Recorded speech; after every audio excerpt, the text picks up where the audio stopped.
Welcome to episode 91 of Timm Talk, the podcast about the DC anime universe co-created by Bruce Timm. I'm Chris Lord. I'm Cameron Dexter. And it's a very shy news week this week. There's basically nothing to talk about. Yes. But you had proposed this cool thing last week, and I basically was like, no, we don't have time. We were running long. We were running kind of long. And so I just kept telling you no all the way through the podcast and cutting it all out. But Cameron, why don't you explain what we're going to do instead of news today before we get things started? What's our little challenge here? So let me pull up all the audio clips because I was not prepared. No. You mentioned a few weeks ago that when you hear the Fox fanfare, is that how you... Fanfare. Fanfare, yes. Thank you. Yes, fanfare is when you just decorate all of your Disney shirts with sparkles. Yes, like the one I'm wearing right now. Yeah, sparkles, pins, fanfare. Glitter, ribbons. The kind of audio cue for the big movie studios.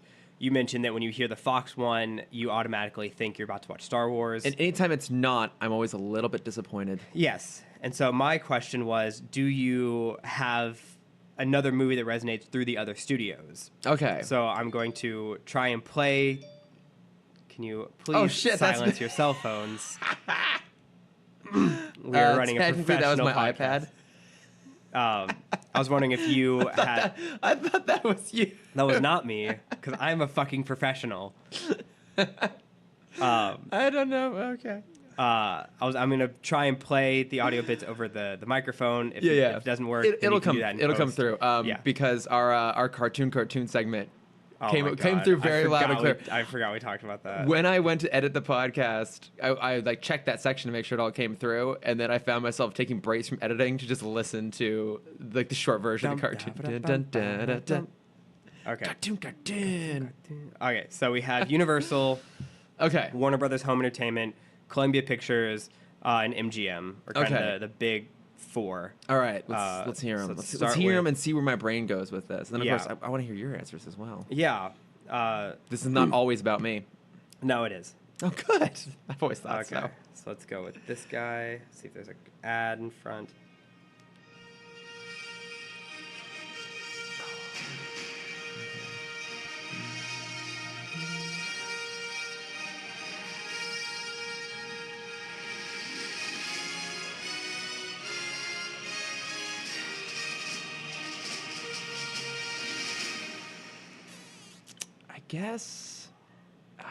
I guess it would have to be Back to the Future, or maybe Jurassic Park. Both great. So, because what the for me though, when I think of, I'm gonna try and pull this up here. When I think of Back to the Future, there's a different one, a more specific one. It was the 75th anniversary. Okay. And that was always before Back to the Future Part 3. Mm-hmm. So I'm gonna play that now on my end. I don't know what the rules are in terms of licensing. I don't really give a shit. I mean, we're not sponsored by anyone.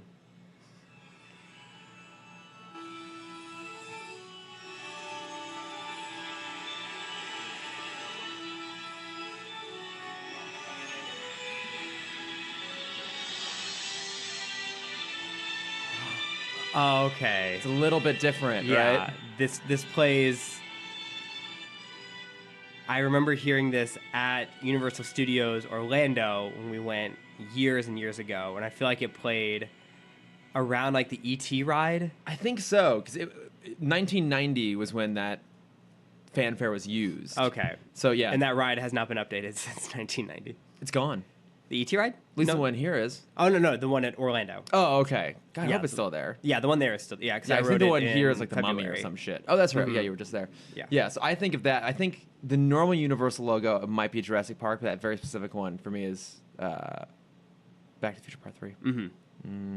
I either go just pretty much anything Spielberg. I just kind of expect a Spielberg. That's true, actually, yeah. Or Rugrats in Paris. Oh, because they play that in front of all of the old Nickelodeon cartoons. Wait, no, that would have been movies. Wait, wouldn't that have been Paramount? Yes. Yeah, but Paramount doesn't have a. It doesn't have an intro. Yeah, it doesn't have a song attached to it. Right. Yeah. Right. And there's no Paramount fanfare. It's just a logo. I think it's unique to the movie. Yeah. Usually it overlaps with whatever the opening score of the movie is going to be. Yeah. Okay. Well, it still makes me think of Rugrats. Yeah, that's fair. What doesn't, though? Yeah, that's also very true. Okay, so we got So, yeah, anything Spielberg, really. Yeah, we got Universal down there. All right. Okay, so let's do Columbia Pictures. Oh, okay.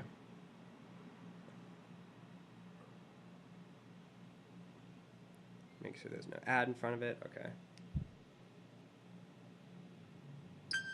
Oh, well, it's the Sony Columbia. Oh, right, yeah. Yeah.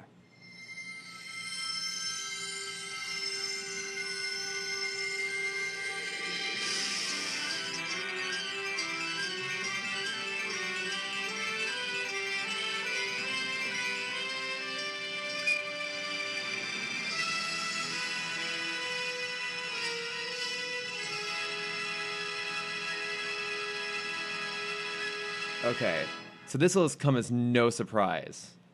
Casino Royale. Okay. Very specifically Casino Royale. I thought maybe for a second there my brain was going to go Charlie's Angels, the first one. Oh, I watched that movie a good one. shitload when it came out. Still love that movie. Oh, it's great. But no, it's definitely Casino Royale, because in my mind, when I hear that, the logo's in black and white. Okay. It's definitely Casino Royale. I'm going to make sure, just because you called me out on the last one, I'm going to make sure this is the same one I'm thinking of. Yeah. So for me, I had to make sure, because I know it's not a Sony product. Yeah. But it is. They still did play this in front of the movie. It makes me think of Space Jam. Oh, of course. Yeah. All Oh, these, good. by the way, all these are going to have some cartoon connection from the 90s, because those are the ones that I watched the most. Yeah, that's your entire life. It is. Yeah. Yeah, and especially Space Jam. I'm a little bit worried because we're almost at the point where we're out of the 90s in talking about cartoons, and I'm concerned your brain might just shut it out. Well, I mean, there's still static. That's true. And also, like, actual static in my brain. Just Like, static. blocks out everything else. Yeah, so it's either Space Jam or, let me double check that this movie is correct as well. Space Jam's a good one. There was a movie in '97 called Cats Don't Dance. Oh, I don't know if I ever actually saw that, but I know which movie you're I referencing. fucking loved that movie. Of course you did. It was so bizarre, and it's like glorified Hollywood with animals, and it's amazing. Did you, okay, in that vein, did you ever see the movie Rover Dangerfield? I have not. It's from that a very similar era, and again, it's a cartoon that has a lot to do with Hollywood, but it's a whole animated kids movie focused on the comedy personality of Rodney Dangerfield, but he's a dog. Oh, that's amazing. Yeah. So he's just like a kind of a Rowdy pudgy... Rodney Dangerfield? What? Wait, not the No, wrestler? no. Oh, okay. Isn't that Rowdy Roddy Piper? That's it. Thank you. Yeah, no, this is Rodney Dangerfield. Okay. You know, no respect. He's always got the tie. Mm-hmm. Caddyshack? You've seen Yeah, Caddyshack? I know who you're talking about. now. Yes, exactly. But even the dog, like the dog kind of has his look, and he's like a little bit on the pudgy side. He's like a beagle of some sorts, but he wears around like a red tie. Okay. And he's all constantly adjusting Amazing. it. I watched that a lot as a kid. I should track that down and You should. That sounds amazing. Oh, God, what a classic. What an absolute classic. Okay. So next on the list, Okay. we have MGM. Okay. So I'm saving Warner Brothers for last, Yeah. since that's closest to what we actually talk about. We're actually here to talk about. Yeah. So MGM logo. This was probably, besides Disney, I think this was probably the first logo I remember seeing as a kid. Oh, you have it? No, I have something Okay. else. Something else.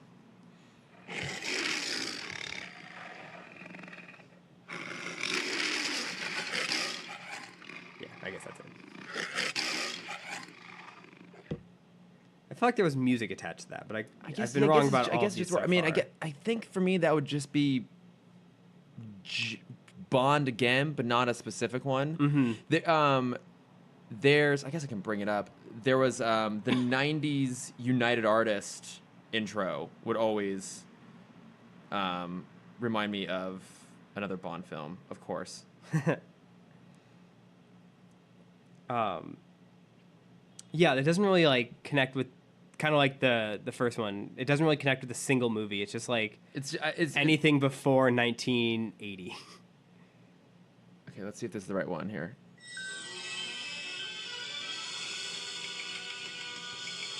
This sounds familiar.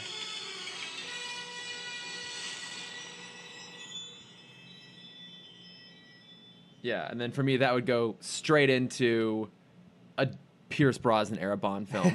So probably Tomorrow Never Dies is the one I've seen the most. Okay. Maybe like Wizard of Oz.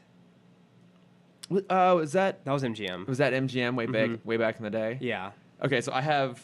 I'll do this one to the end. So then Okay, so then I'll pull up the WB. that one, Home Entertainment. that has a very specific one for me. Oh, I think for everyone. Let's see if this is the right one. Oh, my heart. There's another one though. This is the 2017 one. Okay, there's what would it be? Warner. Because that's also the one they just. Right, here we go. This is the one I was definitely thinking of. Yes. Okay, yeah, that was what I was about to pull up because they just changed it. Bam, bam. And for me, that goes straight into the opening credits of Phantasm. Of course it does. Every single time, and whenever it's not, which to be fair, it rarely I'm watching something else that's other than that. Yeah. Again, it's a disappointment. Absolute disappointment. Mm-hmm. I feel like Disney's another one of those too that sometimes it's just cued from the movie itself, or there is the Disney fanfare, but I think that's hard to pinpoint a specific movie for me at least.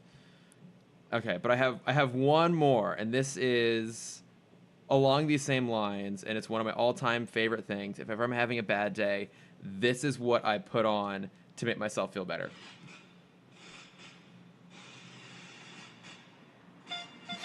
Oh my god.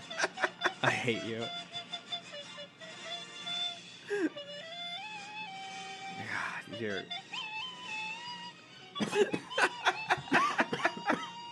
You're horrible. I hate all of those like dubbed over. I love them so much. There's also the great Jurassic Park one. Mm-hmm. So, every time I hear it, instantly feeling better about myself. I think the Warner Brothers home entertainment. I mean, that's still Space Jam. Mm-hmm. That makes sense. Now, for you, does the Fox fanfare, does it also have to be Star Wars? Do you have something else? Oh my gosh. I mean, Star Wars is pretty high up there. I can't think of like a single movie that I kind of expect after that. Oh, okay. I don't know. I mean, I watch so many movies now that they all kind of blend blur, together. yeah, blend into each other. Yeah, it's always got to be Star Wars. I was really excited because when I went to go see Star Wars at the live orchestra at the Bowl, with my folks, they were in town. They played I guess they would have been like the Blu-ray release version, the special editions, which is kind of meh. But the nice thing about that is they played the Fox fanfare. That's awesome. Which I feel like you need. Yeah. You really do need that ahead of time. It's not quite the same. Mm-hmm. Yeah, because I think the iTunes versions of even the original 6 films now doesn't include the Fox fanfare. Yeah. So sad. It's heartbreaking. I know. Well, I suppose this actually makes sense. We'd spend so much time talking about sound. Shut up. I'm not in the mood for your segues right now. Just force that segue there. Because this week we are talking about Shriek. Mm-hmm. I think one of the best villains in the Batman Beyond Rogues Gallery. I'm curious, do you feel the same way, Cameron? I really like him, and I love his... I know he comes back, but I love how it ends this episode. Also, like, these 2 episodes have some of the best ending lines ever. Oh my god, they really do, Yeah. right? Yeah, great moments capping these things off. Mm-hmm. Yeah, Shriek is great. I think he has kind of a weaker intro. Yeah. But he's like a very formidable villain. Yeah, I think he's got a cool look. Yeah, I love his aesthetic. Great aesthetic. Yeah, I mean, and a great power set, too. Like, surprisingly diverse power set. I mean, it's like, oh, he's just like a sound guy. Yeah. But it's not just concussive waves. Like, I really like that sound absorbing technology. the silencer. Silencer, that's so cool. Yeah. And I forgot that was in this episode until it got reintroduced. And I think they do a great job in the climax factoring that in there. Yeah. And I'd never seen his intro. And so the opening moment, I thought this was going to be a Scarecrow knockoff because he talks about kind of sound is the first thing that triggers your kind of reflexes. And he's basically scaring powers through just sound. Yeah.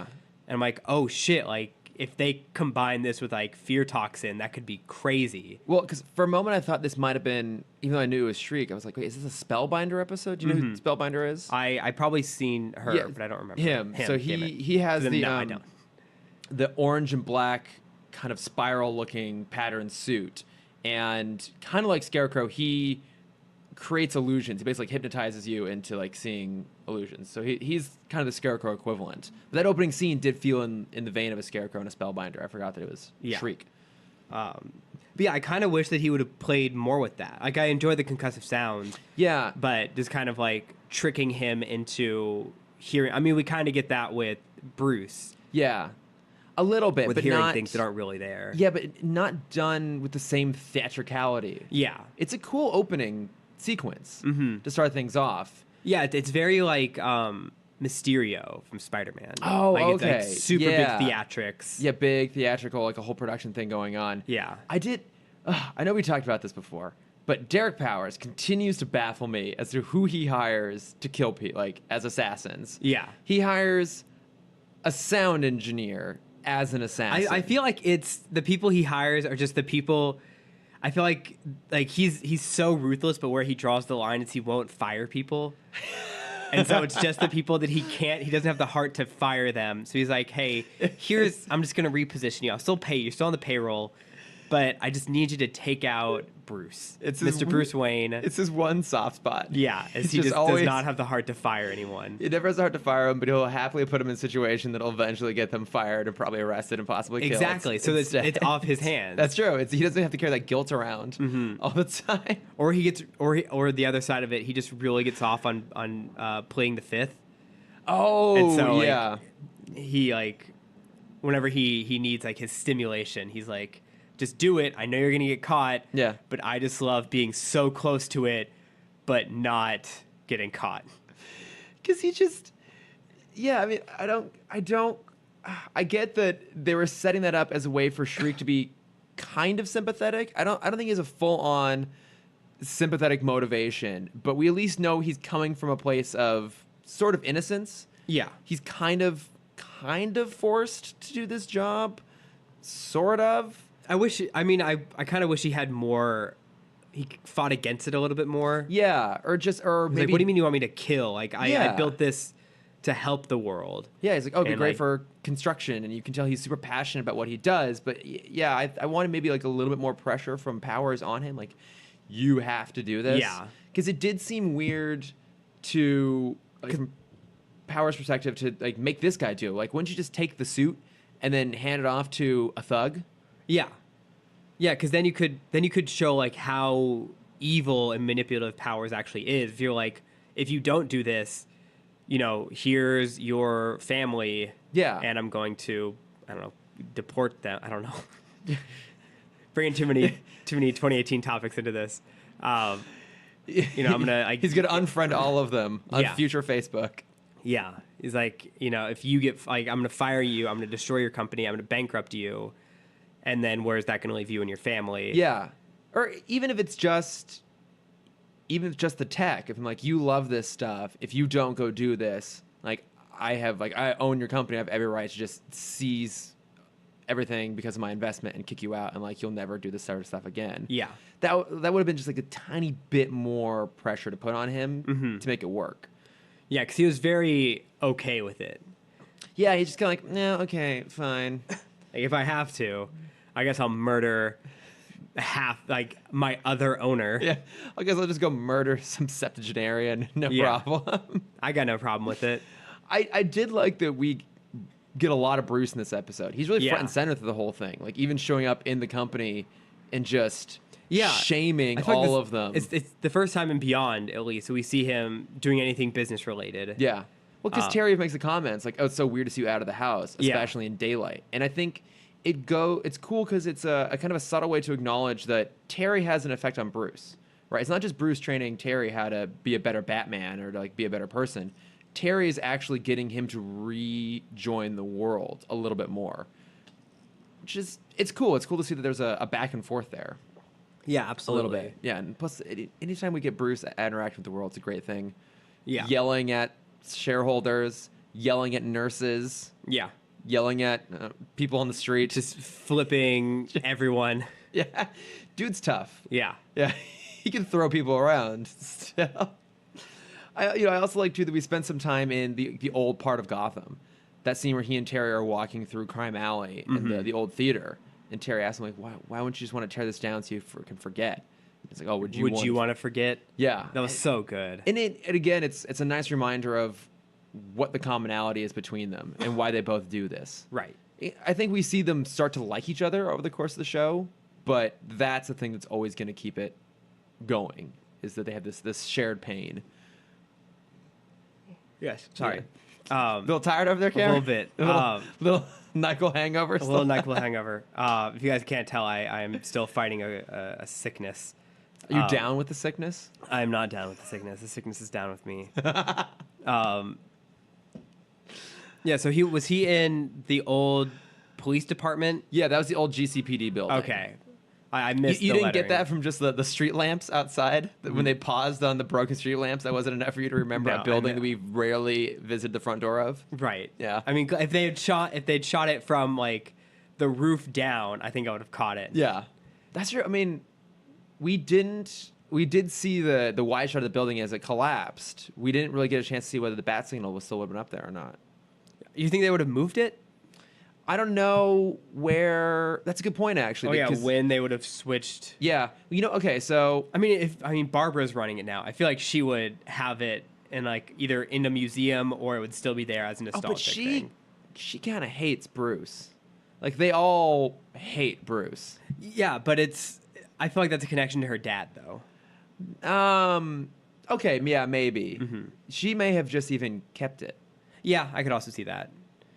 Yeah, I imagine her like one bedroom apartment. It's just like it looks like a studio when you walk in. Yeah, and there's the hidden door, and behind it is just the giant bat signal. It's the only thing in the room.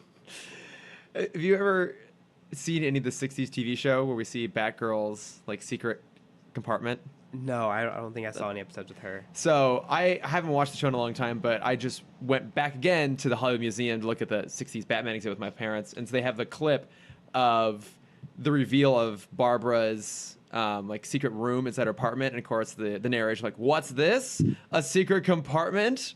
Barbara Gordon's also Batgirl?" What? And it's great because the whole wall rotates, and then on the back side of it is her costume hanging up and like some gadgets and stuff like that, and also a vanity for her to sit down at to like get her costume on.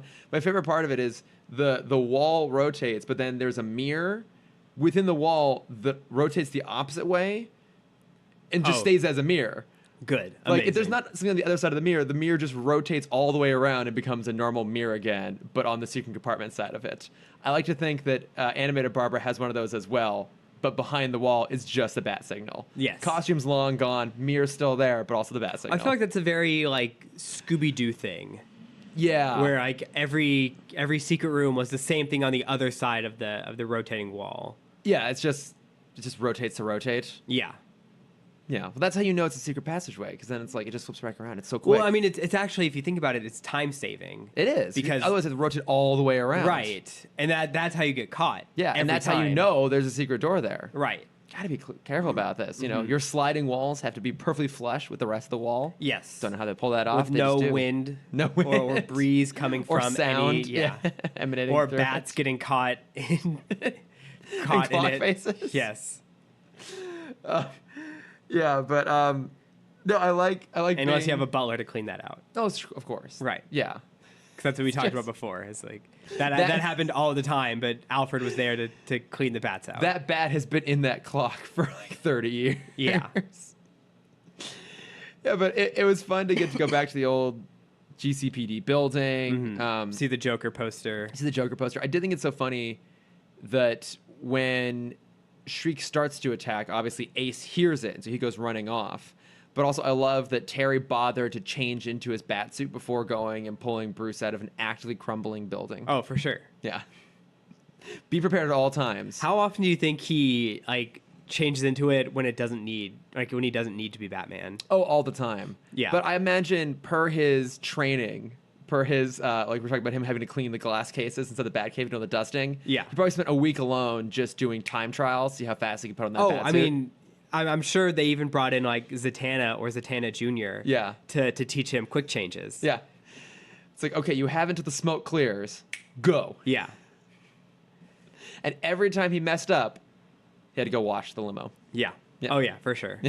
Well, clean- first dirty it, and then wash it again. Yeah. He actually like let Zatanna or Zatanna Jr. go on a joyride for like a minute, and then he had to clean up what happened. It's a tanlet. Yeah. Sure. Yeah, and so then, Bruce like gets injured and ends up in the hospital, and then I really like this whole sequence too of Shriek trying to still kill him by making him go crazy. Yeah. Because that's actually a really good plan, because either it works and Bruce kills himself, or it doesn't work and everyone just assumes he's crazy, in which case Derek can still get away with what he needs to do. Right. Powers and I are now on a first-name basis. I shall refer to him of course only you as guys are. Derek. Of course you guys are. Yeah, we're buds. Yeah. You're the villain of this podcast. Yeah, Yeah. Definitely. obviously.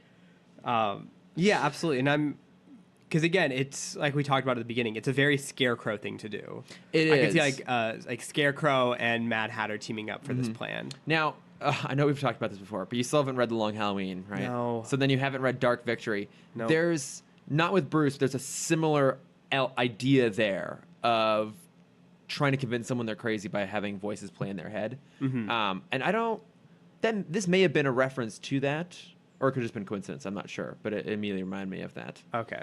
Those of you who have actually read that comic will know what I'm referring to. I'm getting there. All right. I'm getting there. What's going to happen when you read all the things that I've been giving you shit for? Then I will be all powerful and almighty. Then I will be the one dishing out the shit. So much deserved. But yeah, and I also love before we get the like mind manipulation. Terry's like Just raises too many questions. Yeah. Well, Terry's like, oh, I'll figure this out. Like, you stay here, I'll get this done. And he's like, you're not a detective. And I love Terry trying to be. I mean, he is like, he is a successful detective, but you see the struggles. Yeah. Like, he's not as like instant. He's good, but not great. Yeah. Like, he knows the Bat computer can scan this stuff, but he doesn't really know how to use the Bat computer. Also, my favorite thing about that is that it is not only, it is a super advanced voice command, because it doesn't, he didn't activate it off of a specific command, like do a spectrographic analysis. The computer interpreted what he meant to say, and like, oh, you mean this thing? Yeah. And then super advanced still prints out a paper copy. Oh, I imagine that after Alfred died, Bruce programmed in SAS into the computer just so we could have Alfred SAS still around. So he wouldn't feel quite so lonely. Yeah.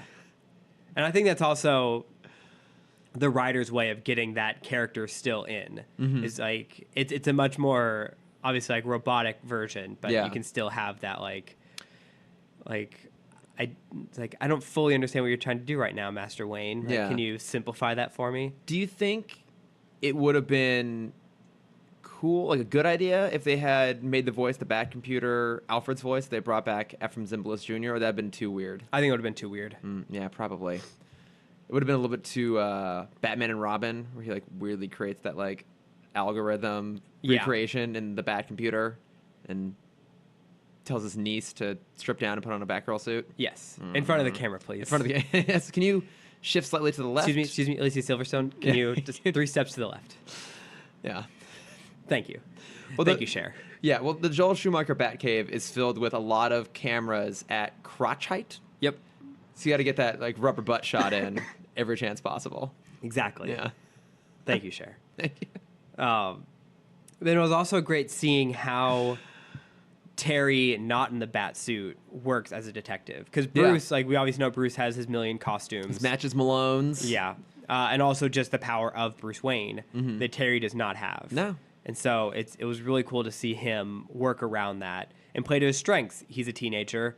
What's the one stereotype job for all teenagers? Pizza delivery boy. Pizza delivery boy with a weird New York accent. Yep. Yeah. I mean, you got to have the New York accent. That's what really sells it. Yeah. I don't think I've ever had a pizza delivery boy not have a New York accent. Weirdly enough, though, it was a Chicago deep dish pizza, but he had a New York accent. Yeah, exactly. Suspect. I think Shriek should have caught on to that. Yeah, it's like, wait a minute. Hold on. Where did this pizza come from? Mikey's. I don't think so. Yeah. I don't know any Mikey's in Chicago. Not since the great Mikey band Yeah. Oh, man. of 2020. Of 2019. Coming up on that soon. We are, yeah. I'm sorry, all the Michaels in Chicago, get the fuck out. Get ready. There was a great College Humor bit a few years ago. It was just titled "Stop Naming Your Kids Michael," and it was the head writer of College Humor is Michael Trapp. Okay.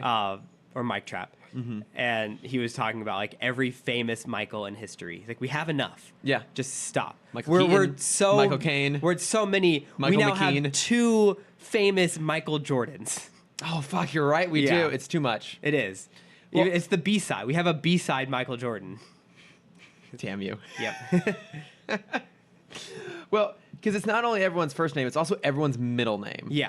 It's my middle name. Of course it is. I know 2 other Christopher Michaels. It's ridiculous. Yes. Yeah, I love that bit so much. Please tell me- It's wait, so flat and blatant. Your middle name's not Michael, right? No, you know my middle name. It's my design name. Oh, that's right. Oh, That's what right. I go by on the podcast. Spoiler for everyone, Dexter's not my real last name. It's my middle name. I had forgotten it was your middle name. I thought I think in my mind that's always just been a reference to Dexter's Lab. That's what it was when I was growing up. I like in elementary school. Were you Everyone's just like super "Oh." excited because your middle name was also like one of your favorite characters? Well, in elementary school, that's what every kid thought. It's like, oh, did your parents name you after Dexter's Lab, which came out like 3 years after I was born? Yeah. I'm like, yeah, exactly, because I love cartoons, You do love them that much. You I would do. you would insist your parents legally change your name as a child. and I did Yeah. Well, at the tender age of 4. yeah. Well, someone asked me recently if I was named after Christopher Robin, and I think I was actually. Okay. I was supposed to be Sean Christopher, which 1 sounds like a gay porn name, but 2, they changed it the last minute and it became Christopher Michael. But I think the Christopher was from Christopher Robin, actually. Okay. I don't That's know. Cool. Yeah, I have a very easy way to check this, but I'm not gonna do it right now. One of the, so I'm gonna throw my friend under the bus for a minute. My what we do friend here. Yeah. I'll say his name, Jeff. Fucking Jeff. Jeff. I love Jeff to death. But we've known each other since freshman year of high school. Okay. He's getting married soon. And he made a list of all of the groomsmen. Mm-hmm. I'm in his party. And he's like, Cameron, I just wanted to double check. Dexter's not actually your last name, is it? And I'm like, Jeff, we've known each other for 10 years. I've only been using this name for like 2. Like, it's not even my Facebook name. My Facebook name is my actual Is name. your real name? I know. What he was using to communicate with us. Instagram. And I'm like, Jeff, Jeff. come on. Sweet daft Jeff. Sweet Jeffrey. I don't know how far behind he is on this. Hopefully he listens to this after the wedding. Right. All of a sudden, you're just not part of the wedding party Yeah. anymore. Or to get revenge, he just refers to you as Cameron Dexter on the invitation. That's fine. On the I'm seat totally fine with card that. at the wedding itself. Yeah, I don't feel any shame with that. No, it's a great name. It is. It It's is. a very designer name. I love it. I love it too. Yeah. I mean, I would never go by anything other than my last name because No, because it's a great last name. it's a great last name. Yeah. It's like accounts for a good 70% of my ego. Brown is a very common last name. Yeah. And so I'm like, meh. But Doc Brown, That's true. yeah. Bad Leroy Brown, Yep. baddest cat in the old damn town. Mm-hmm. See? Some good Browns in I your streak. got 2 of a million. Yeah. It's like the 5th most common last name in America. Is it? It's in the top 10. Oh, damn. Because I'm Brown and then my cousins are Smiths. Oh, Yeah. Jesus. So we're just white as white can be. Yeah. Oh, wait. I'm looking this up now. Most common last names in America. I want to look at this match. It's Okay, like here we go. Brown, Johnson, not Brown, sorry, Smith, Johnson. Mm-hmm. That's all I got. Williams, Yeah. Jones, Mhm. Brown, Davis, Miller, Wilson. Are the Wilson, top, really? I don't think I've are the met a top ones. Wilson. I know a Wilson. I think I know multiple Wilsons, actually. I know a Wade Wilson. I know a Slade. Slade. Slade. Such a great movie. Yeah, it's we so- should talk about We that should, sometime. we should talk about that some more. But no, I do love them trying to trick Bruce into going crazy. I love All right, the episode. Batman. Yeah, the thing we're here to talk about. Batman breaking him out, and then that great fight sequence inside the manufacturer, like the car manufacturer. And when he deploys that silencing technology, it's a great moment. Yeah. Well, it's also a good setup too, because he's super clever about like tuning everything else out and then just honing in on the footsteps. Yeah. Which is a great strategy when you have that capability. It's fantastic. And just it's what I liked about how they handled his power set is for something that is grounded in sound, they made it still very visual. Yeah. I mean, one, he has a great look, but even just like when the sound waves blast things, and even just watching with no sound makes it feel different and makes it feel dynamic. I love when you get fight scenes that take away like one element. Yeah. Because it's kind of like what they talk about with senses. When you take away one, the rest get heightened. Yeah. And fight scenes are the exact same way. This reminded me so much of the black and white fight scene from Samurai Jack. I've never watched Samurai Jack. Oh, just watch this fight scene. That's actually one of those shows that I really do want to go watch at some point, because I love, is it Gendy Tarkovsky? Yeah. Yeah. I love his stuff. Yeah, and like Samurai, like this episode, I think is his like opus of fight scenes. Okay. Because it's, I'll play it for you after the after. Okay, this yeah, I episode. gotta watch this. Yeah. Because it's unbelievable. Was the fourth? It was the fourth season. They just did the new one, right?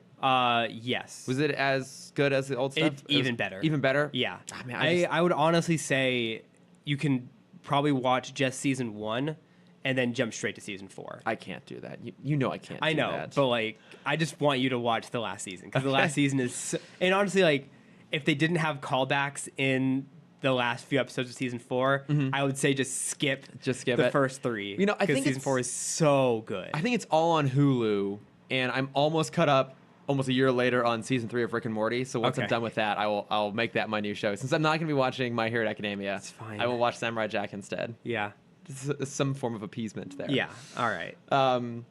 But so the fight scene's going on, and Terry can't hear anything. But then what I love is that Ace can. And so Ace jumps in and saves Terry from getting hit by the truck, which is like, it's the first bonding moment between the two of them. I know, he finally accepts him. Yeah, and they're gonna have more. They actually develop a really sweet relationship over the course of the series. That's good. I know. I love that dog.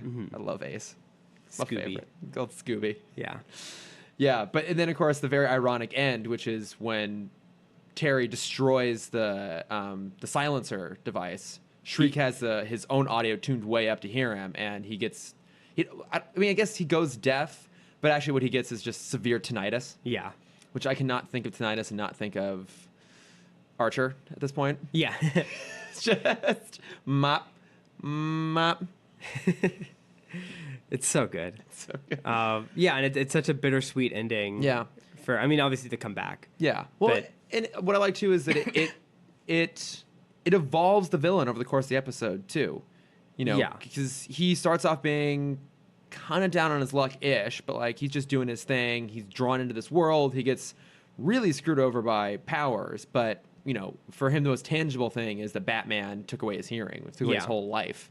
And of course we'll see him come back in later with that as motivation, which is cool. I like when they find good ways to keep characters around and also bring them back for more. even his kind of interaction with powers afterwards. So after the first interaction between Terry and Shriek, when the cops come and Shriek goes to Powers' office, he's like, "You've taken everything from me. You've taken my name. You've taken my face." Powers has the great line of like, "You didn't lose much with the face." No, he really didn't. Yeah. He's not a great look going on. And he talks about how like power is power. Yeah. And like, I've given you more than you could ever ask for. And then just when Shriek thinks he's lost everything, Batman does come and take the last thing. Yeah, the most important thing from him. As a sound engineer. Like his whole life is now gone. Yeah. Also, I love that Powers could have a side career at naming supervillains. Yeah. Yeah. I don't think he names any more of them, but he's got 2 pretty good ones right off the bat.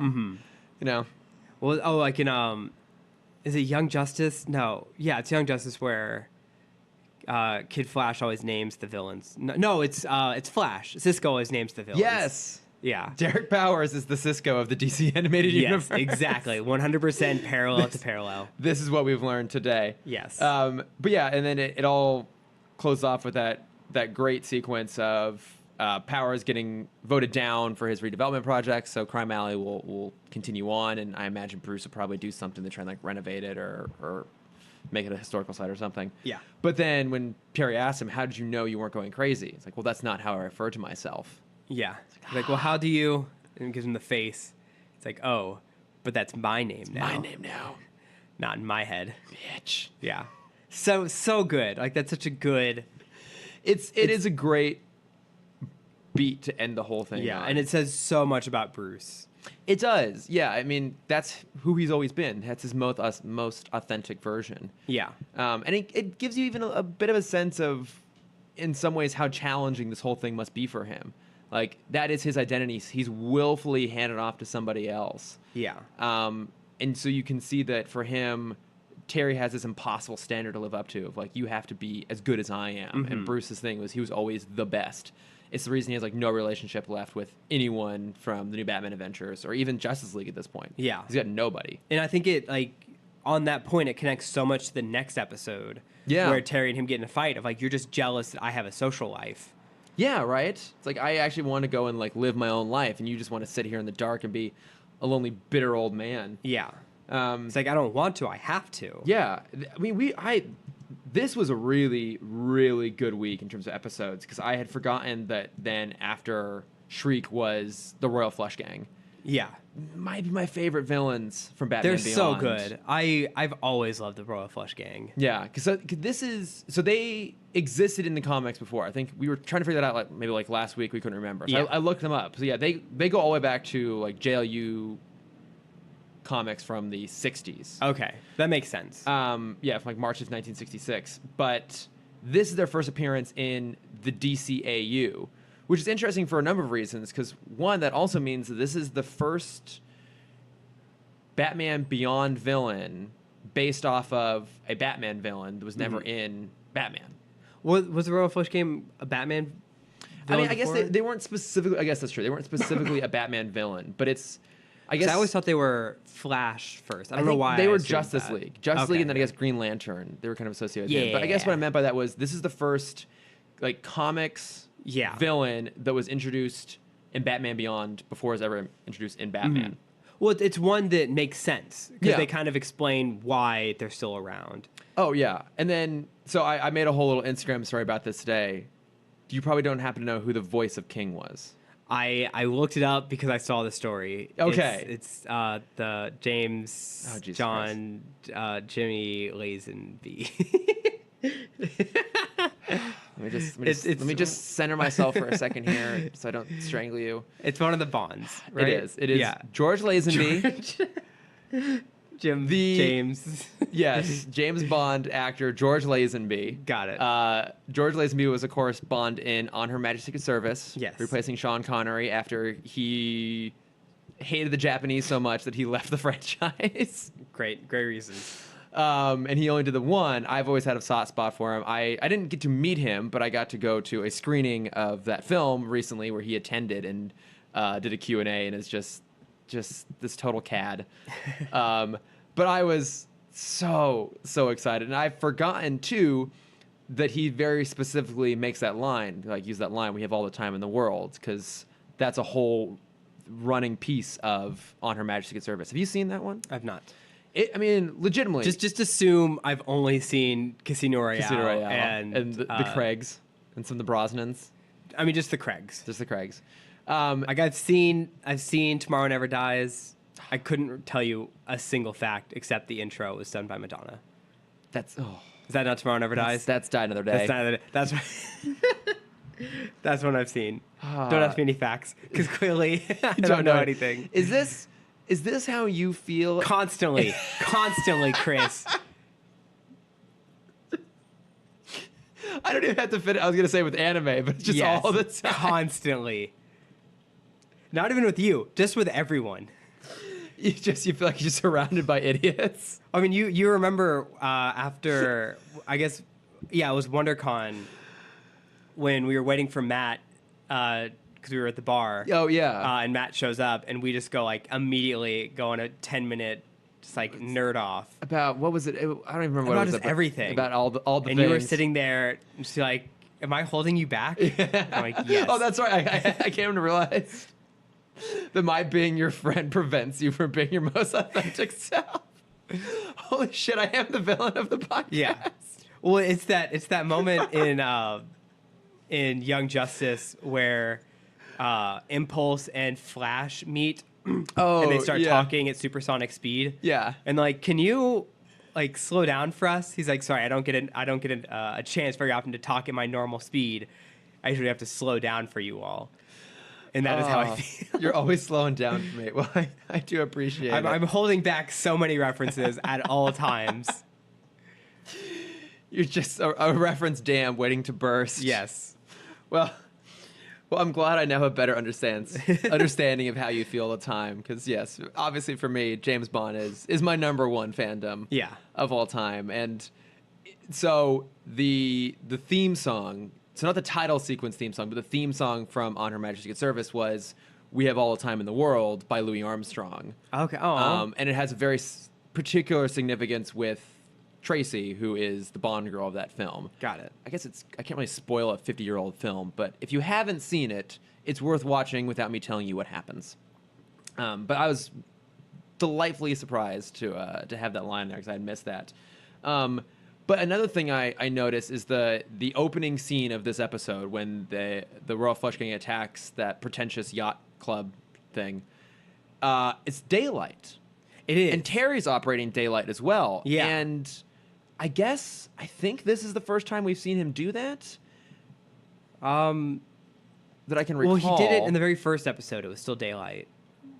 When he first dons the bat suit. Oh, right, yeah, when he flies off to go back to Wayne Powers. Yeah. But, yeah, maybe that's like dusk, but I kind of realized it after the fact, and then I also realized this actually kind of works. Terry, even though in some ways this is a darker world, and he's in a visually a darker suit, him being out during daylight because he's generally a lighter character worked for me.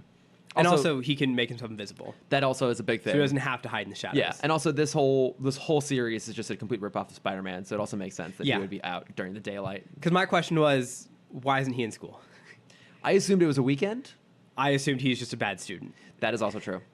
Or also, Wayne has all the power to just be like, I need him. Yeah. He passed this test. Here's $100. Bruce just pays someone who looks like Terry. I would who's not in a be wig surprised. to just sit there and like take tests for him. Yeah. He has a line of kids that he once thought would be the next Robin. Yeah.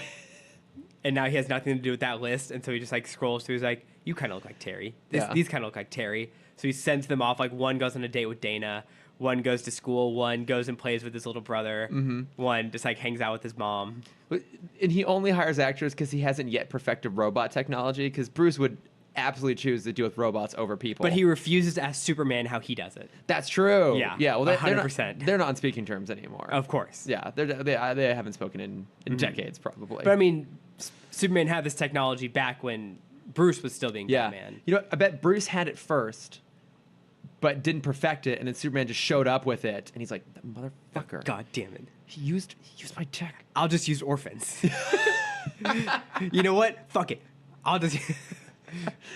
It's just Bruce just goes down to the basement and cracks open a vat of orphans. Just grabs a couple and throws some scraps the rest and recloses it. Yeah. I mean, that's what Alfred has to take care of constantly. That's true.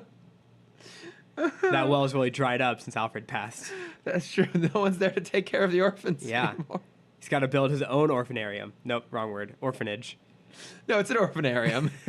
Absolutely. It's in the future. Yeah. All orphanages are orphanariums in the future. Mm-hmm. But yeah, so... But I really like the Royal Flush Gang. I think they're such an interesting group. One, I think they have a cool look. They're themed, which I always love.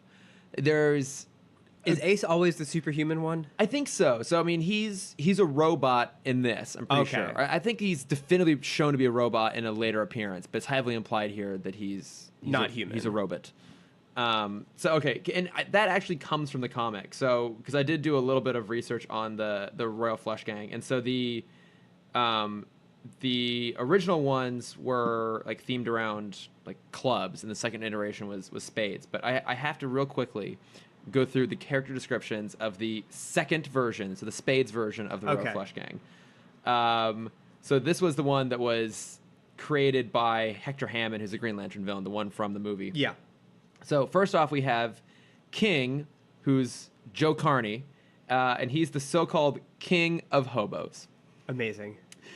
Who happens to have a lung disease. And he wore a costume that technologically enhanced his natural charisma to the point of mind control. Amazing. Oh, so my God, he's I the love world's that. most charismatic king of hobos. Also, at one point, he became immortal. This is like my dream D&D character. He's has so much amazing. charisma, I can control people. But also be a hobo. Yes. That's how no one suspects you. Exactly. They'd expect you to be like the highest echelon of society, but no. You're floating through. Yeah. Then we have Queen, Mona Taylor, who was originally a Broadway star whose career was destroyed by her ongoing alcoholism. And she wielded a scepter that cast realistic illusions. And then so she also carried around like the little wrist shooters, kind of like the ones that Jack has. Yeah. Jack, name unknown, was originally a gigolo. Yeah. Great. Who became a fugitive after inadvertently killing a client while attempting to steal her jewelry.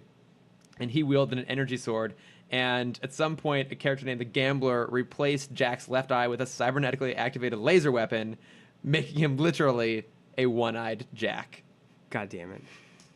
And also, when he got the laser eye, it initially impacted his sanity for a bit, as all things do. Yeah, of course. 10 was Wanda Wayland. Great name. She was a test pilot who was fired for refusing her employer's sexual advances. Good old 70s. And she wore a costume with energy blasters in the gloves. And she has enhanced reflexes and carries exploding playing cards. I'm surprised that they don't all carry exploding playing cards. You'd think they would. You'd Yeah. think that would just be a shtick for all of them. And then, of course, Ace was a super strong android who originally was in the form of an African-American man, which I'm pretty sure that was not handled with tact when they did it. Yeah. I think it's pretty much guaranteed that comics of the 60s did not do that very well. Not at all. No. So, but is that not the most bizarre collection amazing. of backstories and powers that you've ever heard of in your entire life? It's the 60s, so it's at the point where DC is like trying their best to keep up with Marvel, who are now just humanizing everyone. Yeah. And they're like, oh, we know who reads our comics: hobos and drunks, and one-eyed people. And We can relate to our audience. You know what? I hope that in some weird alternative dimension, the superhero film craze started in the 60s, and we got a Royal Flush Gang starring the Rat Pack. That would have been amazing. I would have loved that so much. That just would have been the greatest thing ever. And you absolutely know they would have made Sammy Davis Jr. play Jack because he had a glass eye. Yeah, absolutely. And I mean, Sinatra has to play King because Of course. there's no other choice. Yeah. Who would have We need a queen. Who would have played Queen? I mean, that would have been after Marilyn Monroe, right? No, that would have been around her time. When did she die? I feel like she would have been 10, though. Probably. Yeah. I don't know. Like, Or Audrey Hepburn would have been 10. oh, yeah. Yeah. I think. No, I think. Because she doesn't have the, like... I don't remember Hepburn ever playing, like the... What is it we learned in improv? You have the high status character. I feel like she never played a high status character. No, I think it would have been. Wait, when did Judy Garland die?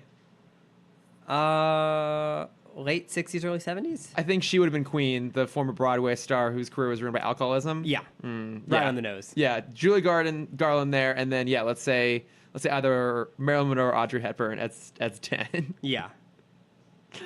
I want to see that movie now. Absolutely want to see someone make that. We have the technology to bring anyone back from the That's true. dead. That's true. We can just 69. We is when can Garland passed. do Grand Moff Tarkin style on this one. Just recreate all of them. I'm so on board. But yeah, so they're the Aristocrats of Crime, and beyond just the fantastic dynamic they have, of course, 10 is Terry's version of Selena Kyle.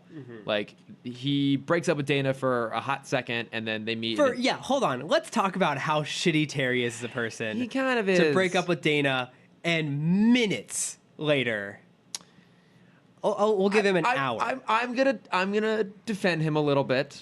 I'm gonna be a little bit of devil's advocate here. All right. They are hanging out. He and Melanie are hanging out for probably a few hours, and she kisses him first. Yeah. Right? And he's just so emotionally distraught. He needs like a buddy. He needs not a buddy. He needs like someone who gets him. Have you ever seen the Richard Linklater trilogy, the Before movies? No. Okay, yeah. So before sunrise, before sunset, before midnight, Terry and Melanie have their like before sunrise little story there. Okay. Literally, like they hang out all night until the sun comes up. It's like I vaguely know them because it's the first movie they get married. The second movie is so it's Ethan Hawke and Julia Delpy, and they meet on a train in Austria, and they are both traveling by themselves, and they decide they're going to spend the day hanging out. Okay. And then it's not really kind of spoilers, but the movie ends with them saying, "Hey, this was this amazing experience. Let's meet up again a year from now in this exact spot." And then the next movie was 10 years later, and we learn what happened for both of them between that time period. And then the third film is another 10 years after that, and at that point they're married, and we kind of get more of their story. Okay. But so, I mean, like the dynamic between the two of them must have been influenced by those movies. Yeah.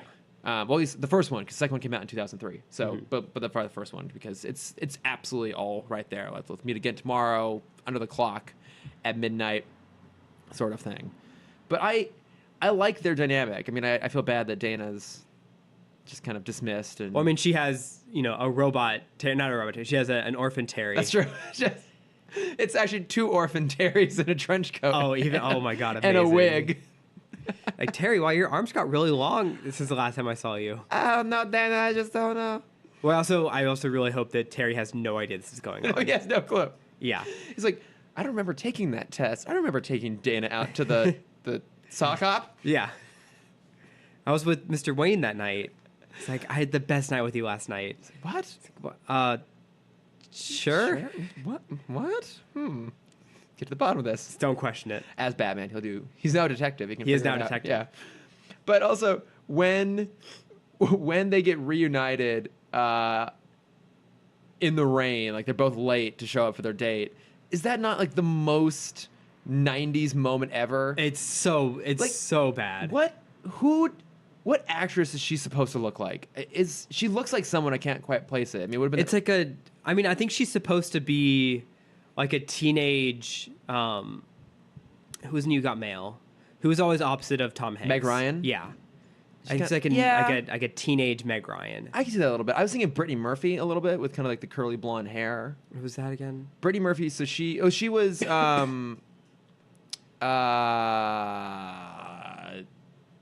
what's the character's name from Clueless? The friend. Oh, yeah. Okay. Yeah. And she did like Just Married with Ashton Kutcher, and she was like, kind of that like the little black book. Oh, you know who I think it is? It's oh god, you had me at hello.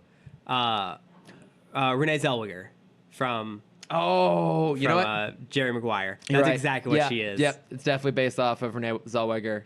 Yeah, and like even the music they played. Pre-surgery. Yeah, she looks good now though. She looks good.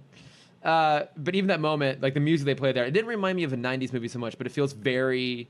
Top Gun? Like, you've seen Top Gun, right? Yeah. So the scene, like the sex scene between Tom Cruise and Kelly LeBrock, doesn't remember. But like the music they play there totally is just like the music in that scene. I'm trying to think, what's the stereotypical sound effect in cartoons where it's like the da da da da da da da da da. That was horribly off pitch. Yes. But you know what I'm talking about. No, I don't know what you're talking about either. Cartoon kiss song. What? It plays in everything.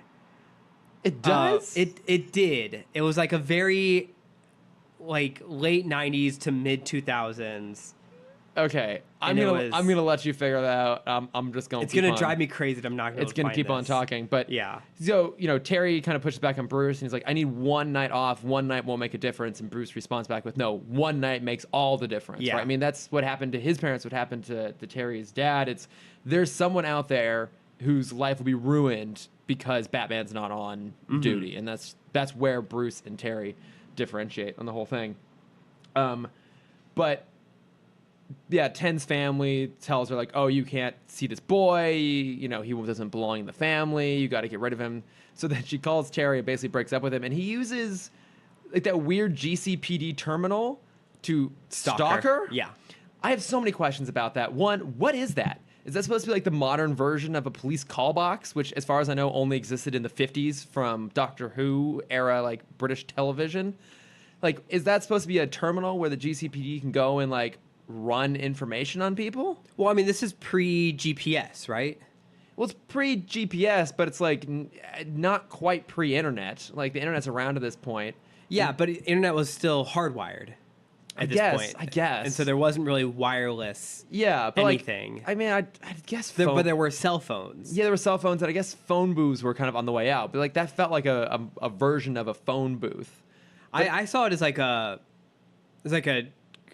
computer. Okay. That is just in public, so you didn't have to go back to the office but to trace specifically the call. for the GCPD. Yeah. It's like marked up at the top. And I guess Terry has like a secret access card that allows him to get access to it, because then the little Batman Beyond logo pops up. I'm like, this all seems very suspect, all very weird. I think I would have been sold if, I liked it, but I think at the bottom they could have had like the Wayne Powers logo, just to be like, oh yeah, obviously this is that he would like infiltrated that technology to help him track people. And it's a weird plot device, but it gets him to the hotel where he discovers that 10 is in fact I hope Melanie. that like every person that helped build that call box has like a secret back door to it. Yeah, like Bruce or Terry can slide in the Bat card and the Bat logo pops up. The Lucius Fox. Yeah, Powers can slide in his card. Luther. Luther pops up. Ted Cord. Yeah. Maxwell Lord. Everyone has their own their own sneaky system into it. Yeah. Yeah. They all need it. Yeah. But yeah, there's like the big fight there at the end, and Melanie gets arrested. Sad face. But I mean, I did like that they gave Terry a chance to have that sort of storyline, and I love how it ends too. It's like, oh, did this sort of thing ever happen to you? And Bruce getting a little smile, like, oh. Let me tell you a story about Selena Kyle. Selena Kyle. Oh man, one that got away multiple times. Yes. Yeah, it's fun, and again, these are recurring characters too, which makes them interesting. And I always love to see them return. And I also loved when they kind of like retconned that in the DCAU, the Royal Flush Gang started with Cadmus and the Joker when we get to the Justice League too. Yeah, so it's really cool. Plus, the Royal Flush Gang gives us Ace, probably the best moment in all of. Oh man, the most heartbreaking moment. Yeah, all of the DCAU, which we'll get to eventually. What I also love is so they go over the history of the Royal Flush Gang, or like their version of the history of the Royal Flush Gang, where they talk about it's a family. It's always in the family. Yeah. The Aristocrats of Crime. Yeah. But then you hear the argument of both sides, which I think is really cool, of the dad penalizing Melanie of like, how could you, like, we can't mess up. We do what we have. We do what we do. Family comes first. All the money comes first, and then she brings up the other side of it, like, well, you're putting all of us at risk because you're letting Batman interfere with our work. Yeah. And she is as well and just doesn't know it. Yeah. And I love that. It's great. They're both endangering me familia.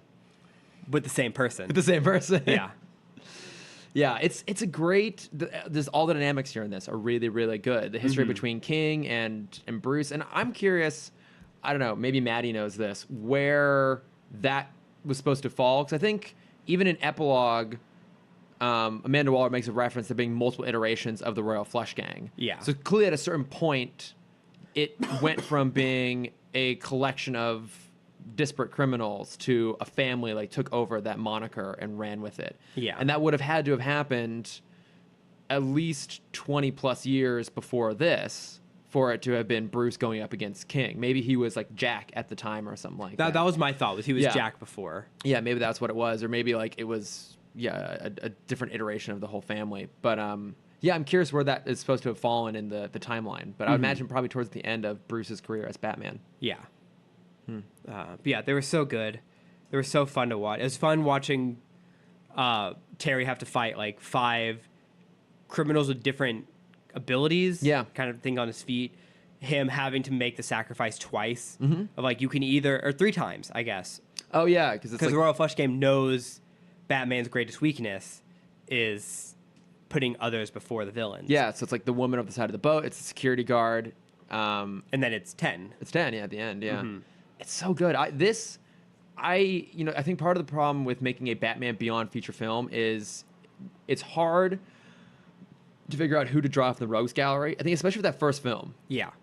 Because the problem is, for Batman Beyond, you would absolutely have to do an intro. You have to do an origin story because you have to explain why this isn't Bruce Wayne. You have to give all this context. And I think it becomes challenging to figure out who you slip into that role. You could do Blight, but that only kind of works so well. And I just don't know if he would be a good on-screen villain. I think the Royal Flush Gang would make for a great Batman Beyond sequel. Yeah. Because I think then you also bring in this idea of Terry's personal life conflicting with his career as Batman. With the 10 sort of character, you have the idea of him and Dana being on the rocks. How does he balance the two? Like, all the stuff you need here for a really good second Batman Beyond film is in this episode. Yeah, it's interesting that you brought up like first villains because there was a great video essay I watched this week by a new person I found named Patrick Williams. And I'm gonna plug another one of his videos in Bat Plugs. But he did a video about how to do Fantastic Four right. Oh, that'd be cool. And it was a great video. And one of his he basically had 4 points. Like, don't do an origin story.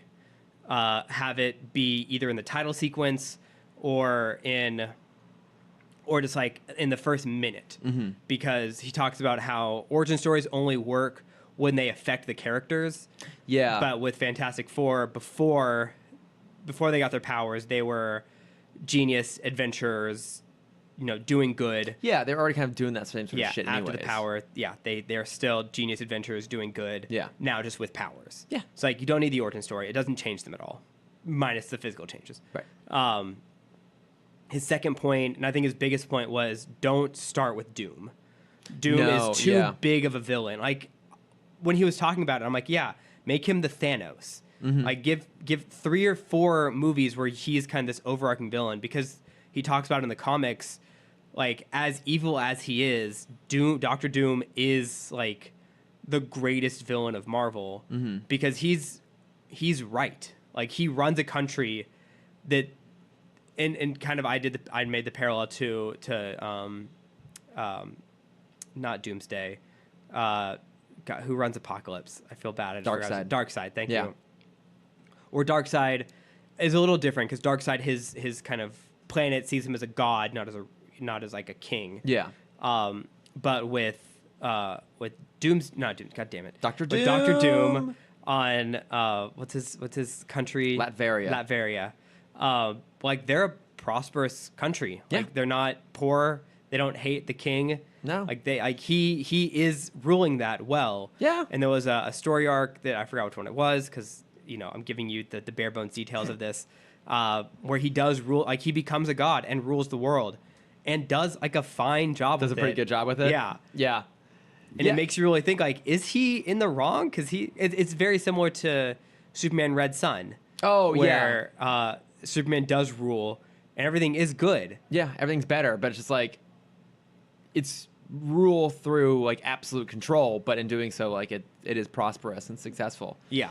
Yeah, I think Doom's a super interesting character. I'd love to see them find a way to bring in both the Fantastic Four and then Doom into the MCU. I think he's one of those villains that could be consequential enough to follow up like a Thanos. Yeah. The stakes would be very, absolutely. very different, but I think too, after Thanos, I think you start going smaller again and making it more personal.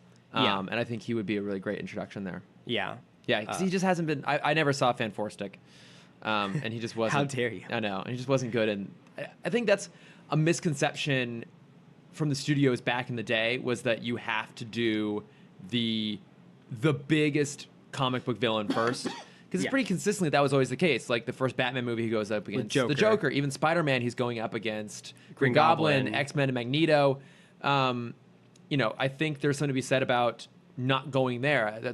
One of the benefits that Batman Begins had was they couldn't hit a lot of the major characters. They had to go for smaller ones, and in doing so, it worked really well. Yeah. And when you bring in then the big hitters on the second or third film, I think that lands. Same with Spider-Man, the new Spider-Man. Like Homecoming, you had Vulture. Which he was great. No one knows. And, and I think Mysterio, is the rumor for the next No, it's well. confirmed because it's Jake Gyllenhaal. Oh, yeah. The once potential Spider-Man is now playing Spider-Man villain, which I think is pretty fun. I think that's the smarter way to go. I mean, Marvel has done that to some degree. Like, obviously, Cap went up against Red Skull. That's kind of necessary. Same with Thor and Loki. Yeah. But yeah, you can have a little bit of variety in there too, and it works pretty well. I think his other 2 points, they were quick points. It was treat them as a family. Everyone always talks about how The Incredibles is the best Fantastic Four film we've gotten. Yeah. And it's, absolutely. Yeah. And it's because they never treat them like a family unit, because that's what they are. It's Reed's the dad, Sue's the mom, and then Human Torch and Thing are just like... Ben and Johnny. Yeah, are just bickering brothers. Yeah. And that's how it has to be. They kind of got that in the very first movie, and then it kind of slipped a little bit in the second one, and then in Fan4Stick, it just was not there at all. It was not there, because they were all just... like friends. We're all just teenagers. Yeah. Sexy, moody teenagers. Yeah, exactly. Yeah. So you have to get that family dynamic in there. And then they're fucking adventurers. Yeah. And they have yet to travel anywhere in a Fantastic Four movie. Well, didn't they go to like an alternative dimension in Fan4Stick? They went into the negative zone. Okay, yeah. For a minute. Yeah, a lot of that where it was boring and gray and rocky. Okay, yeah. A lot of that was taken from the Ultimate Fantastic Four comics. Yeah. Which are pretty good, actually. I've only read a few of the first volumes, but they're pretty solid. Yeah. But yeah, that's a good way to go. And I mean, along those lines, like I think there's a very particular way you would have to do a Batman Beyond film. I hope to see it someday. I've always had my ideas, but they're not worth saying here. Not right now. At least. We should make a list of our most anticipated DC films. Ooh, that would be a good mini-sode. Yeah. Ooh. In comparison to the list of what's already been announced and killed. All the movies they're going to force upon us. Yeah, because I'd like to know if you'd rather have Batman Beyond or a Nightwing movie. Oh, that's a conversation worth having. It is. For a future episode. Exactly. Do you have any other thoughts on Dead Man's Hand on the Royal Flush Gang? There was a... They do this throughout the series, but I had just noticed it in this episode. They even do it in the intro. But I love what they do with lights in club scenes. Oh, yeah, they just go back and forth between different primary colors? No, I mean, yes, but they go with color opposites. So to make them stand out even more, they do have the flashing lights in the background. They're just flipping two random colors. Yeah. But whoever the main characters are, so usually Dana and Terry, they're always flashing the contrast colors. Or whatever the back, so that makes them stand out even more. I never noticed that. Yeah, because when I first saw it, I thought it was just they were flipping in reverse. And I'm like, no, they're green and yellow, and the background is red and orange. Oh, that's cool. And I'm like, oh, that's cool. That's a really smart way. Yeah. To like still give it that club feel, and it's almost like their version of a spotlight. Yeah. Clever girls. Yeah, but that was pretty much all that I saw. Oh, okay. I want to do a quick little notes from friends section here. Cool. I don't have much in terms of bat plugs. What is it? I just want to do like some artist shout outs, actually, kind of in the vein of doing notes from friends. But it's like Paul Hill is always sending us lovely messages, and he's always tagging us on his drawings he's been putting up on Instagram. He's been doing some DCAU themed ones. He did like this beautiful penguin recently. I don't know if you saw some of those, but I'm gonna include him in the show notes, because go check out his stuff. It's absolutely incredible. And then another artist, Travis Fay, 2 Y's at the end, he commented on how much he loves your artwork. Oh, thank you so much. From the Ink episode, which is really beautiful. And he does these cool kind of like not quite abstract, but like heightened cartoony characters. A lot of DC, a lot of Marvel and stuff. He's really great. And then there is another Batman Beyond podcast. So it's... What? I always have the hardest time saying it. It's Above and Batman Beyond. Okay. Yeah, but from Benjamin David and we're gonna try and do a crossover thing with him at some point if we can. Yeah, no, I was listening to his episode today with James from the DCA Watchtower, but he does a whole bunch of interviews with like Dan Jurgens, Adam Beechin, who are writers in the Batman comics. He does some of the voice actors. He talks with like toy companies, Diamond Select, and other like toy collectors and stuff like that. So yeah, really cool interviews, and we're gonna be way more boring than the rest of the people he talks with, but we're gonna try to get that set up at some point. I wouldn't say, but I think I'm gonna say we're gonna be the most off topic. We have topics? No. Okay, that's the good. point. Yeah. Good. He's going to try and talk to us about Batman, and we're going to end up talking about James Bond and My Hero Academia. James Bond and Kickball on the Moon. Yes. And then last week we were talking about how we were talking about the Disney cartoons, and Maddie pointed out that Lilo and Stitch are the glue of all the Disney crossovers. Because they crossed over with the Proud Family, with Reese's. That's right. With Reese's peanut butter cups. Yes. That were eaten during recess. And then Kim Possible and American Dragon Jake Long. Like, they popped up in all of those. I had no fucking clue. Yes, because they were the best. Yeah. Also, American Dragon Jake Long is so good. It's one of my favorites. That's what I've heard. And then also, Little Romeo is the crossover point between the Disney cartoons and the DCAU. Because I guess he voices a character in Static Shock. Oh, He okay. voices like a friend who You're dresses up talking like about, Static. Yeah. Sorry, the actor. on Nickelodeon, he had his own show Yeah. called Little Romeo. Wasn't that the actor's name too? Yes, yeah, because He it's had Puff his own- Daddy's kid. Yeah, he had his own show, but then also he's a voice member in the Proud Family too. He's like a voice cast in that. I think so. Yeah, so he's a crossover point. I mean, I'm sure him and like Phil Lamar and tons of other people as well. Yeah. But I was excited to see that pointed out. So thanks, Maddie. Thank you, Maddie. Yeah. But then, what are your bat plugs? Oh man, Cameron. Sticking with my rom-com thing theme from last week, I watched To All the Boys I Loved Before on Netflix. How was it? I've heard good it's things. adorable. I've heard really good things. It's a really good it hits all of the rom-com tropes, but it still makes you feel really warm on the inside. Okay. I'm writing this down. It was a really fun watch. Okay. And then, excuse me, everyone knows that like I'm a sucker for kind of the King Arthur movies. The guy I plugged before, Patrick Williams, he has another great video essay about, it's called Robin Hood, King Arthur, and Hollywood's Problem with Public Domain Properties. Oh, And interesting. It's fascinating. He talks about like knowing a property versus being a fan of a property and how Hollywood doesn't really understand the difference. And talking about the like, he focuses mainly on King Arthur and Robin Hood, and he's talking about how there hasn't been like an authentic version of these stories since the 80s. Yeah. And for King Arthur, it was like 78 was when Excalibur came out. Okay. And Robin Hood, it was 91 with King of Thieves. I'm sorry, was he referencing Robin Hood, Prince of Thieves as an accurate version?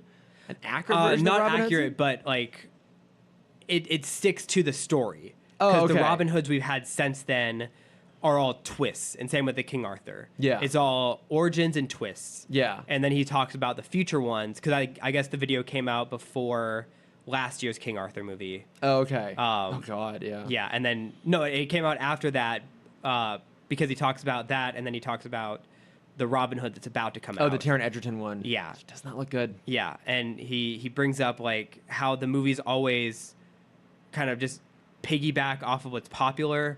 So Yeah. the last Robin Hood King Arthur we had was right after Gladiator, and it's taking, like, the realism of Gladiator, like, the real grittiness of Gladiator and putting it on that, and how King Arthur and the Robin Hood that's about to come out were superhero origins, 100%. And because they're obviously piggyback off of the success of our movies, the ones that we make. Yes, we personally make them ourselves. Yeah, But only the good ones. yeah, clearly. Yeah. And it's cool. It's a really cool watch. That's not really interesting. Because he brings up a few other ones. And Does then, Did he also mention that some of the best versions of both those properties were done by Disney? I was gonna say, yeah, he does bring up the Disneyfication of them. Yeah. Because like he also talks about Alice in Wonderland and Jungle Book and Tarzan. Yeah. Which Disney has clearly done all of those. Did all of them. But like the Disney Robin Hood gave us that sweet little melody. Oh, that one, yeah. Yeah. Yeah, he also brings up like he talks about like it gives kids like the most recognizable version of Robin Hood, and also a weird fascination with the sexuality of foxes. Yeah. Like, yeah, Yeah. I'm on board. yeah. Yeah. But yeah, it was like a super interesting look into that world and Yeah. how like we haven't really had a great version of that story in a while. No. Oh, I have to go check that Oh. out. Yeah. Oh, and then one he's like, and the most successful Robin Hood we've had in the past 15 years was his cameo in Shrek. And I'm like, Oh, yeah. shit. Yeah. yeah, because he talks about that, and then the best King Arthur story we've had in the past 10 years was actually the one in the intro of Transformers. He's like, yeah, that's the only one where we actually get King Arthur and Excalibur and Lady in the Lake and all of the Knights of the Round Table. Yeah. And we haven't had that in 20 years. So go watch the first like 20 minutes. I think it's honestly the first like 8 minutes. Go watch the first 8 minutes Yeah. of Transformers The Lost Night? The Lost Night, I want to say. Doesn't matter, does it? No, really. No. The rest of the movie's terrible. Don't bother with it. I've not watched it. I refuse. And if I haven't watched it, Yeah. that shows how low. Right, how low that bar is. Yeah, Yeah. I saw the third one. The third one was the last one I watched, and I watched it like on Netflix. Which one was that? That was So it was Dark of the Moon. Was that the third one? Yeah, Revenge of the Fallen was the second one. That's Dark right, of the Moon. thank Yeah, you, Dark of yeah. the Moon was like they were trying to like teleport Cybertron to Earth. Yeah, I don't remember know. watching that one. I don't I've fucking not know. watched 4 or 5. I haven't watched Yeah, I haven't. the dinosaur or the. No, I haven't Yeah. bothered with the Mark Wahlberg one. Yeah, What's the point? I'm only in it for Shia. It's just Support him through and through. yeah.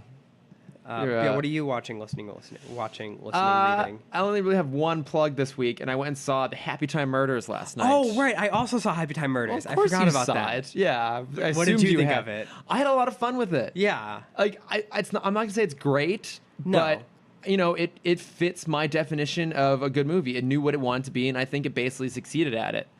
It was just raunchy as fuck, and I was just constantly surprised and laughing Yeah. all the way through it. It's a super raunchy Roger Rabbit. Yeah.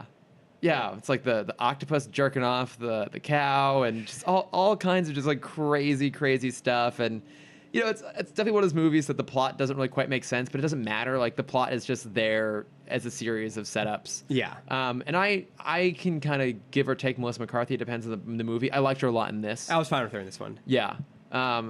Yeah, I thought she was really funny. I thought everyone was really funny. They in do it. It's was it Cruel Intentions? Is that the movie they parody? It's not. Cruel Intentions. It's Fatal Attraction. That one. Yes, yeah. the Sharon Oh, Stone yes, scene. I fucking loved that. That was so funny. Yeah. It's good. It's really funny. I think it's worth a watch. Absolutely. I think you have to be a fan of raunchiness, and you have to be a fan of raunchiness in unexpected places. Yeah. There was a guy behind me that almost ruined the movie for me because he was one of those just like laugh out loud at every single moment of the movie. Yeah. But I'm like, it's not that funny. Yeah. Like loud laughing. He was Yeah. by himself. Oh no. Yeah. And I'm like, it's not that funny. We've talked about this, but an over laugher in a comedy is the only thing worse than that is an over crier in a superhero film. Yeah. Which we've had multiple times. Oh my god, we have it multiple times. Yeah. Even with fucking Ant-Man. Mm-hmm. This girl's like shocked at the very end. Like, did you not see the last movie? Did you not think you thought they were safe? But oh god damn it. Yeah. That'll be another mini episode we do is us just bitching about movies. Yeah. Going to them. Yeah, he started calming down like a third of the way through the movie. Okay, good. But yeah, it's fun. We're seeing it's not doing great at the box office. Sadly, it's getting pummeled. ripped apart in reviews. Yeah, it's getting ripped apart in reviews. Getting pummeled at the box office by Crazy Rich Asians, which I haven't seen. I really want to. Still 'cause amazing. I've heard it's great. I would love to see more stuff like this, though. Yeah. You know, it was different, and I think it was successful at being different. So I hope we get more stuff like it. But it probably like another decade before we see anything similar to it. Yeah. But Well, the last time we had anything like this was Team America. Team America, yeah, which Which actually was, did really well, and I Like think 2006. something like that, yeah, and that probably had the benefit of also coming from Trey Parker and Matt Stone, Yeah. because those guys are just geniuses. But I think this is still really solid, and it's great too because it's Brian Henson, like the same guy who does like all the other Muppet movies, Yeah. making this, which is fucking great, Yeah. And I love the in the credits too. They like do a little bit behind the scenes stuff of showing you what it looks I like. love that. It's so When the it's- hump machine breaks. yes, That was well, but, and even just to see that clearly the puppeteers were improvising. Yeah. Which is amazing when you think about it. Yeah. It's so good. It's good. After finally meeting a puppeteer, like I have such a bigger appreciation for that art. Yeah, it's an incredible art form. They'd be super talented to do that. Yeah. And these are like the most talented puppeteers pretty much out there. They're all just handsome having people. sex with their puppets. I love it. It's so good. Especially the foxes. Yeah. Oh man, those foxes. Oh, those foxes. Yeah. Is that it? Are we calling it? Good. I think we're calling it. All right. Yeah. I'm ready to go back to bed. Drag this out long enough. But yeah, if you want to write in and talk to us about any and all things Batman, or frankly anything other than really Batman, anything, yeah, 'cause that's the vast majority of what we do here. Or if you know what, write into us. I'd love to hear other people's movies for the fanfare. What's your movie that you like? Yeah. You always think of at the end of some of those fanfares. But yeah, like Fox, Universal, Warner Bros., all of them. I think it's such a curious thing. Great suggestion, Cameron. Yeah. Great suggestion. Yeah. Yeah. So if you want to write in and tell us what those are for you, you can find us at Timm Talk Pod on Facebook, Twitter, Instagram, and Gmail. Yes. I would recommend Instagram as the best way to communicate with us because that's the one I check the most. And sometimes I read it too. And sometimes Cameron reads it too. And then if you want to reach out to me, I am at Lordifer on Instagram and Twitter. And then you can also find my other podcast, Gay It Forward, at Gay It Forward on Instagram Yeah. and on iTunes. Yeah. It's great. Yeah, thank you. Got to record another one of those soon. You can find me if you want to see my art. You can find it at Cameron.Dexter. If you want to see my face, you can find it at CamDexter_adventures. And that's it. Yeah. Yeah. We're going to be going back to Disneyland soon, the two of us, which we haven't done in a long time. Which means a lot more photos. Yes, so mostly on Cameron's, but Yeah. a little bit on mine. I'm trying to get better about that. Trying to get better. Still failing. It's all right. But anyways, I think that's it. Yeah. Thanks, All right. guys. Bye.